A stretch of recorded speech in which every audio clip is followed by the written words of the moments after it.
DMK, ADMK, TVK இந்த மாதிரியான கட்சிகள் ஒருத்தருக்கு எலெக்ஷன்ல நிக்க சீட்டு கொடுக்கணும் அப்படின்ற பட்சத்துல அவரு பணபலம் வாய்ந்தவரா அப்படின்னு சொல்லிட்டு அதை செக் பண்ணிட்டு தான் அவருக்கு எலெக்ஷன்ல நிக்க சீட்டு வந்து கொடுக்கும். இப்படியாப்பட்ட அரசியல் கட்சிகளுக்கு மத்தியில நாம் தமிழர் கட்சி அரசியலுக்கு பணம் வந்து முதன்மை வந்து கிடையாது, மக்களுக்கான ஒரு நல்ல தலைவனா வந்து இருக்கணும், அதுதான் வந்து முக்கியம் அப்படின்னு சொல்லிட்டு எளிய மனிதர்களுக்கும் நடுத்தர மனிதர்களுக்கும் அதை தாண்டி 26 வயசு ஆகக்கூடிய யங்ஸ்டர்ஸ்க்கும் வாய்ப்பு வந்து கொடுக்குது. அப்படின்ற பட்சத்துல இந்த சைடு இப்படியாப்பட்ட அரசியல் கட்சிகள் இப்படி ஒரு அரசியல் பாதையில வந்து போகும்போது நாம் தமிழர் கட்சி அப்படியே ஆப்போசிட்டா ஒரு பாதையில வந்து போகுது.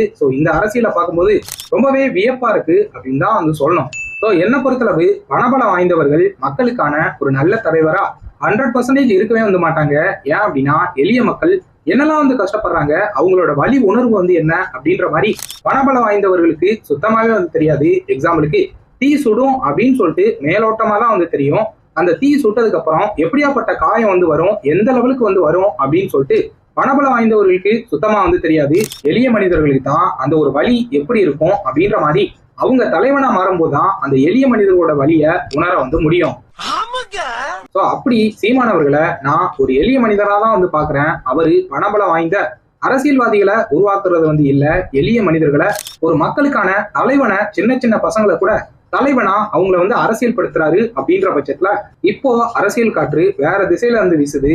அந்த காற்றே எப்ப வேணாலும் சீமானவர்கள் சைடு வீச வந்து ஆரம்பிக்கலாம்.